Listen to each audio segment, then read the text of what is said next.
We did a show with all the ads from trade deadline, so we should do a show with all the drops. What's happening, everybody? Welcome to Old Man Squad Fantasy Basketball.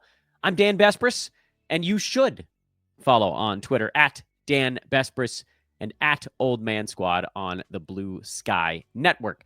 We have more than 10. I forget exactly how many of these we got. I think we went with 14, 15? I think we got 15 coming up on today's show. These are players that are being dropped in a lot of fantasy leagues, and I thought it would be worth our while to go over whether or not you should drop them too, or maybe even think about picking them back up if someone in your league is making an ill-advised drop. Take a second to the like button. That's actually still important, even after all these years. Still important.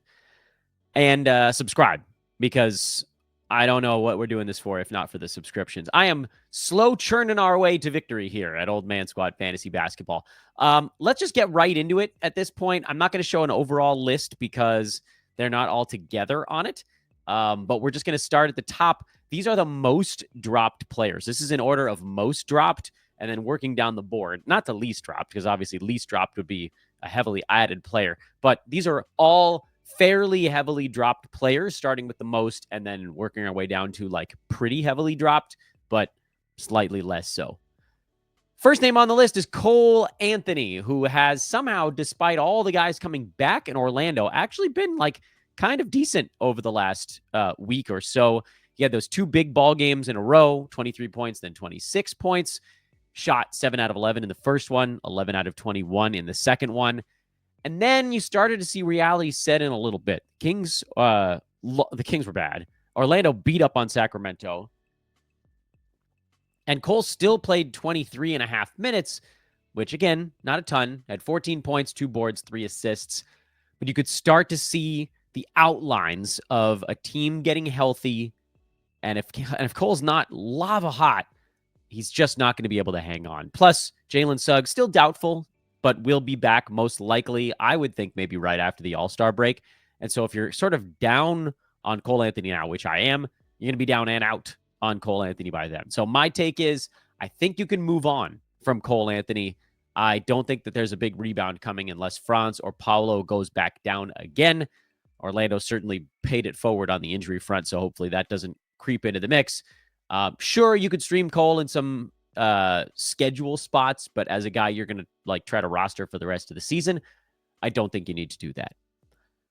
Friends, this show is brought to you by Bet Online. Here, the biggest betting weekend of the year has arrived, which means more updated odds and more, we're talking hundreds of props for Super Bowl Sunday. You got MVP odds, you got in-game betting you can do while you're watching the game, like just sitting there with the Super Bowl. You got your laptop, smartphone, whatever you got in your hands. Boom, get down on something. Maybe you saw some trend developing in the ball game. Get down on it. Get down on it. So Bet Online, your ultimate game day companion, in addition to all the good stuff you could do before the game day. So whether you're a seasoned fan or a first-time bettor, Bet Online offers you everything to make game day action count a little bit more. Bet Online, the game starts here. Next name on the list is Cole Anthony's teammate. That's Goga Bitadze out in Orlando, who's been very up and down since coming back from his injury. That was on January 27th, which feels like a long time ago, but it's really only a week and a half. Thing is, I am worried. I don't want to play it off like I'm not a little bit concerned here. Goga's minutes went 22, 18, 16, 20, 23, 17 over that span. And it's not like guys are coming and going a bunch. This is basically like, okay, now we're seeing what Goga is with Paolo and Franz and Wendell Carter Jr. all healthy at the same time. And it is, to slight surprise, all over the map. And it's funny, too, because Orlando leaned so hard into the defense-first Goga lineups when everybody was hurt. But now they have this opportunity to kind of go to pivot back and forth. A little more Wendell Carter Jr. some nights, a little more Goga on others. I personally thought at the beginning of the year that Goga wasn't going to be a value. And then everybody got hurt, and he sort of became an automatic. And I thought, all right, well, surely he's done enough at this point to secure his spot going forward. And now it seems like that take is wrong also, in that even with no Mo Wagner for the year. And again, Jalen Suggs still out. Not that that has a huge impact on Goga, but it is another body that would clog things up a little bit. Bitadze just can't carve out a consistent spot. Now, the Magic have been bad, so that's part of it. They've just been getting whooped up on by pretty much everybody they've played other than Sacramento lately. It's been a very difficult road trip for the Magic. They're 1-5. Lost in Miami, lost in Portland, lost in Utah. Yikes. Lost in Golden State. Also, yikes. Sacramento, they got to win. And then the altitude back-to-back, they sort of had no shot in Denver and lost that one. That was a throwaway game. But they're playing poorly. And they've been counting a little bit more on Cole Anthony lately, and Wendell Carter Jr. offensively has been better. And I think that's part of it, is Magic just keep falling behind. I don't think it's that surprising that the 2 games that Goga's had better lines have been the more competitive games, or the 3 games you could even say, because against the Warriors, he had a pretty good line, slightly, not as many minutes as you'd want, but that was a competitive game. The Kings was a win. Miami was only a 6-point game. Those are the ones that went better for him. So I'm tempted to just say, give him a little bit longer on Goga. Wait to see what it looks like when Orlando has games where they're in dogfights, because I think he probably gets back up near that 23, 24-minute mark in those types of games, provided they're not being sort of run off the court. And then I think you can probably see some value. It might only be top 100 if he gets there, but it's better than what you're seeing right now. Next name on the board is Jaxson Hayes, who is a pretty easy one. He's a drop. Mark Williams is on his way into LA. Jaxson Hayes hasn't even been startable while Williams has been out. But for that one game in Washington, that was a blowout early. He did a whole bunch of damage before anybody could sort of take a breath in the arena. The other 3 games, the Lakers have run big, then they've run small. They've tried a lot of different lineups out, and they've all worked, basically. But Jaxson Hayes has only been a small part of it. So easy decision there. Jaxson Hayes, so long. This one, I think the next one is a victim of recency bias, and that's Andrew Nembhard, who had 4 points, 3 boards, 2 assists, and 2 steals in just a flat-out bad game against the Clippers in LA. Prior to that, he'd been pretty damn good, like 8 of the previous 9 ball games. 17-6 with 2 steals, 10 points, 8 assists with 2 steals, 19-5 with 2 steals, 15-8-9 with 3 steals, 8-8 with 3 steals. And then you had the bad one. Philly, by the way, playing pretty good defense these days. Before that, Detroit, he had 12-6 with 3 steals. He had 10-9 the game before that. Assists. You got to give a guy a break, man. Andrew Nembhard had 1 bad ball game. And I get it. I've said before, he's a much better play if you're punting threes because he really doesn't shoot any of them. But his steals have been very high. His assists have been good. The field goal percentage generally been pretty good, which was expected because he doesn't shoot the 3 ball. So the field goal percent at 47 to 50 range is not, it's repeatable. And then in the other stuff, lately, after a slow start to the year, you're getting him up into that kind of, dozen points, 6 assist neighborhood with good defensive stats. I'll take that. If Nembhard got dropped in your league, I think you probably go out and pick him up. Keon Ellis, probably a drop. Sorry, guys. Was hoping for more. I don't think we're going to get it. And I'll say I was somewhat enthused by Keon's 26-minute performance against the Orlando Magic. That was Zach LaVine's first game, replacing De'Aaron Fox. Remember, Kevin Huerter also got sent out in that same trade. So there was kind of like this, the starters replaced each other. Zach LaVine just took De'Aaron Fox's minutes. But off the bench, there was a little bit more. Well, JV showed up. That's going to push everybody down just a click. They're not going to run small, basically, as often as they would have before. JV's going to get basically every backup center minute now. And maybe more importantly, and we haven't even seen this yet, the Kings traded for Jake LaRavia, who is a big wing. And so now there are times where you'll see Sacramento go big with the second unit, meaning they're just not going to be consistently 26, 27 minutes for Keon Ellis, which is what he's going to need to get to value. I would think at least 25. You're probably looking at more like 22 if nobody's in foul trouble, 23, 24, probably maxing out around 24. He'll still be a very good injury replacement guy. If you see one of the smaller Kings get hurt, Keon Ellis probably is the guy to slot into the starting lineup. But I think we're talking about an injury replacement guy now and not more than that. So, drop away.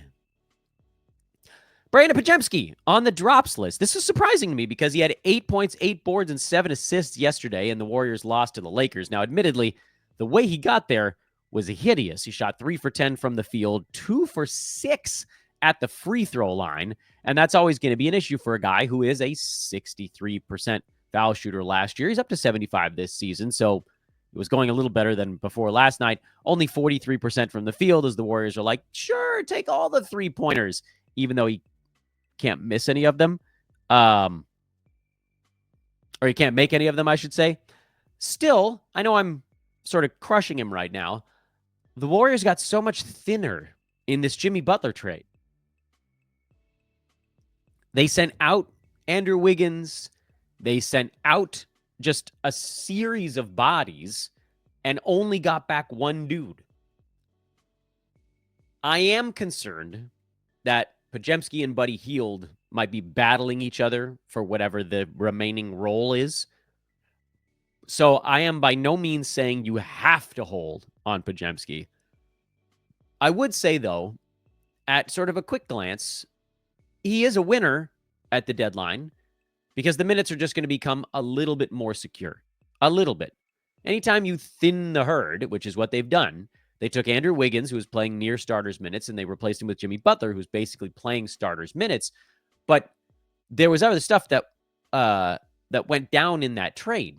So it's the other stuff. How many of those extra available minutes could kind of squeeze their way over to Brandin Podziemski? Some. So I would hold on a little bit longer. A little bit. At least let's see what he does when Jimmy Butler's around. Because if you're going to get this sort of like Draymond Green from the shooting guard spot line, that could have a little bit of use. Next name on the list is Scoot Henderson, who everybody was hoping was going to just explode into a much bigger role after the deadline. I think his role is going to stay about the same. But at the same time, lately, his role has been pretty good. I'm not sure what everybody's hoping for. He's been getting 26, 27 minutes a game, averaged 14 and 6 on pretty good percentages with 2 threes, good steals. Like, I know that in the Blazers win over Sacramento yesterday, he only played 22 minutes, but he still had 8 assists in that game and 2 steals. Only 5 points. Yeah, you want a little bit more there, but I love the passing these days. I love the steals these days. He's getting threes. He's become a positive impact free throw guy just by like taking a bunch of them lately. I know early in the year he missed a lot of his foul shots, but tends to be a guy who's kind of in the low 80s at that mark. And if he can get the field goal percent, this year it's up into the 43, 44 range instead of 39 last season. Suddenly, there's some intrigue there. And if by any stretch somebody gets hurt, which they always do, there's a little bit extra. So I would say hang on to Scoot. I would not drop him. Rui Hachimura is the next name on the list. We're trying to go through these at about minute and a half for each one. I don't want this to be the world's longest podcast, but you guys keep telling me make them longer. So screw you if we run too long. Hachimura is very clearly the third scoring option on the Lakers right now, but that's a short-term thing. You know, these last few games, basically the games without Anthony Davis, Rui's had 21 points on 12 shots, 20 points on 14 shots, and then against the Warriors, you had a little bit of a tougher night, 11 points on 9 shots. He's going to get phased, not out, but down as Luka Doncic and Mark Williams get acclimated. Because right now, the Lakers are just running like basically four power forwards are playing for the Lakers right now, and either a center or a guard on the either end of it. There's like the Jaxson Hayes lineups, and then there's like the Gabe Vincent lineups. Sorry, still coughing. 3 weeks and a day later on this stupid flu. You've got the Rui, Dorian Finney-Smith, Jared Vanderbilt combo lineups basically in the middle with LeBron, who's also basically a power forward, and then Gabe Vincent or Jaxson Hayes, or you mix and match a little bit. Once you slot Mark Williams and Luka Doncic in to probably around 65 combined minutes between those two dudes, there's just not going to be enough there for, frankly, any of the Lakers' energy power forwards. And so on a given night, a lot of it's going to come down to which one is playing the best. And not to mention the fact that Jared Vanderbilt is still being sort of slowly brought along with his minutes per game. Yesterday, I think he played like 23. That's the most since he's come back. They're trying not to overdo it with him. By the way, no, I don't think Jared Vanderbilt is going to get up to starters minutes either. The one of those guys that will is Dorian Finney-Smith, but he also has the worst fantasy game of any of those three guys. So sorry. If you want, it sounds like Luka's not going to be making his debut until Monday. I don't know if Mark Williams will make his debut on Saturday. That trade went official today, Friday. So presumably he could, but we're not going to know probably until Saturday before that Pacers game. If Mark Williams is in, I don't think I would play Rui. I think you're playing with fire at that point. Oh, this next one's going to make me cry. Robert Williams III, drop. He's not going to even play every day. I thought for sure he was getting traded. That one felt like a shoo-in. Well, you know what happens when we assume. We make an assume. Robert Williams is a brilliant fantasy player in 23 minutes a ball game. But the only times he's going to get that are when DeAndre Ayton is sitting. And he'll probably get about 20 in those games. He's not going to play every day. You simply can't roster a guy who's not going to play every day, and you don't know what sort of minutes he's going to get even when he does play. And he's not traded, so sad face. Bye-bye. I don't know how this dude even made it on the list. Kevon Looney, I think it's because he had a 15-rebound game and a 10-rebound game back-to-back for the Warriors, who are, again, extraordinarily thin right now. But Looney played a total of 12 minutes against the Lakers. There was no reason he should have been picked up to begin with. Drop him. I don't need to talk more about Looney. Right? Right. All right, so those are the top 10 on Yahoo. And then I sort of picked and choose were bad grammar on that one. The 11th most dropped guy is Deni Avdija. And this one's actually kind of a tough one. We went through Looney really fast, but now we can take a minute or two on Avdija. So Deni was putting up his huge numbers with Jeremy Grant out. Jeremy Grant has been back now for a handful of ball games, 3-ish, I think, 3 or 4. And other than one big one in there, Avdija's minutes and role have crashed hard. We all thought Jeremy Grant was going to maybe get traded. It's a big contract to try to move, so that was a tougher one, or possibly shut down. Here's the problem with that. The Blazers are steamrolling teams right now. Portland is the hottest team in the freaking NBA. What do they got going into the All-Star break? Blazers are on the road at Minnesota. That's a game they might steal. In Denver. That's going to be a tough one. And then in Denver again. And then they into the All-Star break. So a few losses here. If you want to get more out of Deni Avdija and Scoot Henderson and Toumani Camara, etc., a few losses would be great for that. But you can see on the game log, Portland's only loss over their last 10 games came to Oklahoma City. They beat Miami, Orlando, Charlotte, Milwaukee, Orlando, Phoenix twice, Indy, and Sacramento. They're just clubbing teams right now. They're blowing out some of them. Impressive. Impressive work. Problem is, what do you do with Avdija? Do you wait and hope that Jeremy Grant goes back down again? There's a difference in what's going on in Portland right now in that I think for the first time in a while, I think these guys that we just assumed were going to get shut down want to be out there playing and winning. Guys just care more when they think their team is playing for something, and the Blazers are playing for something right now. Whether they're going to get it, I mean, that's a tough task. There's still a few games out of the play-in spot with a couple of teams in between themselves and said playoff spot. I think you got to hang on. He's still doing some stuff, but I think it's going to be tough in the meantime. And I have a strong feeling Avdija is going to start getting dropped in a lot of places. You got to be ready to pounce post All-Star break.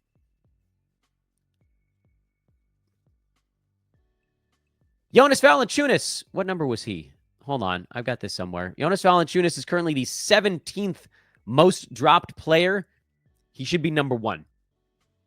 JV's been over-rostered for a very long time, and then under-rostered for like a week in there when Alex Sarr was out, and he finally got to play between 23 and 30 minutes every ball game for like 3 in a row.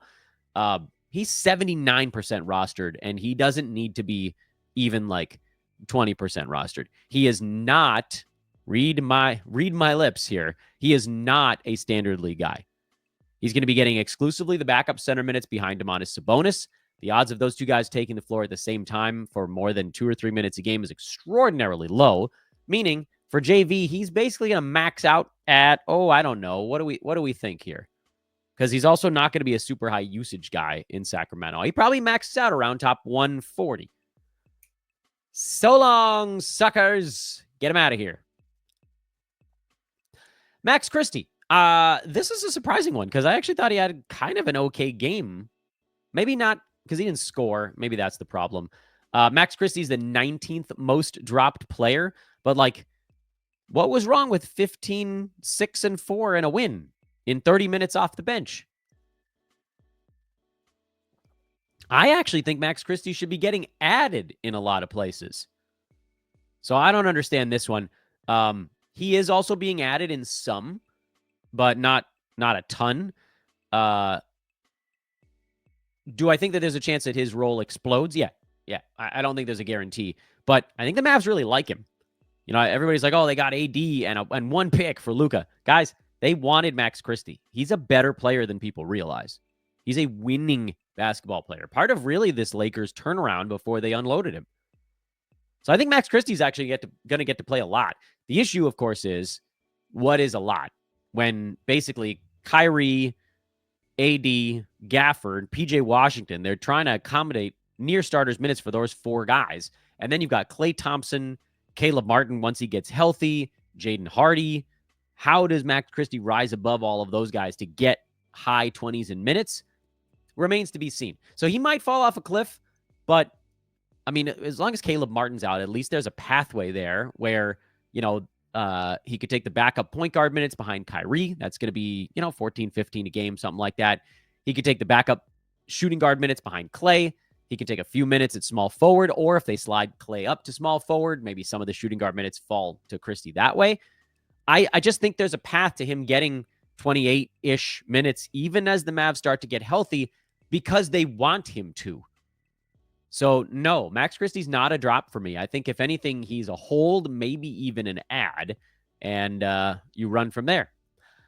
The next name on the list is Santi Aldama. He's the 21st most dropped player, and that's because he played 18 minutes and had 6 points and 4 rebounds in his last ball game, and 6 points and 6 rebounds in the game before that. But guess what? Grizzlies got thinner. They traded away Marcus Smart. They traded away Jake LaRavia for basically assets, an injured Marvin Bagley and picks. I think Aldama's minutes are going to go back up into the mid-20s as they dump, 25 minutes from those 2 guys back into the up for grabs bucket. And I see almost no way that Aldama doesn't push his minutes up by 2, 3, 4 a ball game. So I would add Aldama as opposed to dropping. Similar to Max Christie, I think that it's actually going to be okay. And we'll close it out with one that was an extraordinarily popular stash who did not pan out. And that is Donovan Clingan, who, by the way, he's only the 30th most dropped player. He should be way more dropped than that. And maybe the problem is that he was only rostered in 15% of leagues, so there just simply aren't that many teams that can drop him. But the Blazers are trying to win. And so DeAndre Ayton's going to play 30 minutes a ball game, meaning 18 max right now for Donovan Clingan. Probably less if the Blazers run any small lineups, and they could, because if you're trying to win, you're not going to play a rookie that's still trying to figure out the game, which is what Donovan Clingan is. His fantasy game is neat. He's the biggest human being on earth. He's going to rebound and block shots and get field goal percent. But from a reality standpoint, Clingan has a lot of stuff he has to figure out, and they're just not going to do that yet. Now, will there come a time when the Blazers get eliminated and start to look at dropping the young guys in there more? Yes, but the way they're going lately, and because Portland now is up to 23 wins on the year, they actually have more wins than the Spurs, although they've also played 4 more games than San Antonio somehow. I don't know quite how that did. San Antonio has a couple of makeup games, I think. That might be how that happened. There's just no way that the Blazers can push their way back into the worst of the worst. The Wizards, the Hornets, the Raptors, the Nets, the 76ers, the Bulls all have fewer than 23 wins in the East. That's 6 teams. The Hawks have 23 exactly. The Spurs have only 22. The Jazz and the Pelicans have 12 apiece. The Blazers are, like, right now, like the 9th worst team in the NBA. They're not close to the bottom. So they're just going to make a push at it. And when they get eliminated, March 30th or something like that, okay, then you might get to, maybe we push a little earlier, maybe 3.5, 4 weeks of Donovan Clingan going crazy. But the problem, of course, is that's 5 or 6 weeks from now. I'm not sitting on Donovan Clingan for another 5 or 6 weeks while the Blazers convince themselves to make a push at it. So I say nay. Nay, I say. Oh, Blazers. You ruined all of our days by not trading any of your guys away. Hey, buddies, everybody out there, check out our friends at UnderdogFantasy.com. Play some pick'em. All you got to do is pick higher or lower on 2 or more player projections, and you can 3x or 5x or 10x or whatever as you roll on your initial buy-in. Up to 1,000x, by the way, if you really went crazy enough on your thing. Sign up today using promo code OLDMAN to get up to $1,000 in 50% match deposit bonus cash and a free play on your very first card. That gives you 1 free square. So anything that you were doing, 1x, 2x, whatever, or 1 play, 2 play, 3 play, it basically gets shaved by 1. It gets just a little bit easier because of that free play. Again, promo code there is OLDMAN, OLDMAN, or just click the link in the show description and hang out with our friends at UnderdogFantasy.com. Thanks for watching, everybody. Again, you know the rules. If you made it this far in the show, you got to go click this subscribe button. Please do like the show. That's actually still, as I know it seems nuts, but that's actually a big deal. If we get 100, 150 likes on some of these shows, they just drop into more feeds. And dropping into more feeds is how more people find us. And more people finding us is how we continue to do all of these things for free in perpetuity. That's the goal in all of this. I don't want to ever have to charge for anything I do. And the way we do that is by growing super fast. So thank you all for listening. Thank you for subscribing. We're just going to keep putting out shows as often as you'll have them. I'm Dan Vespris. Follow on Twitter at Dan Vespris. Blue Sky Old Man Squad. And come hang out in our Discord. I mentioned that in our show earlier today as well. That link is also in the show description. We're going to be putting a lot of our recaps over in the Discord feed. And hope you guys will join us there for those. Once again, I'm Dan for Old Man Squad. Thanks for watching, everybody. These were your drops, or should they be? We see you guys on Saturday. We'll get you a weekend review show. And what a week it was.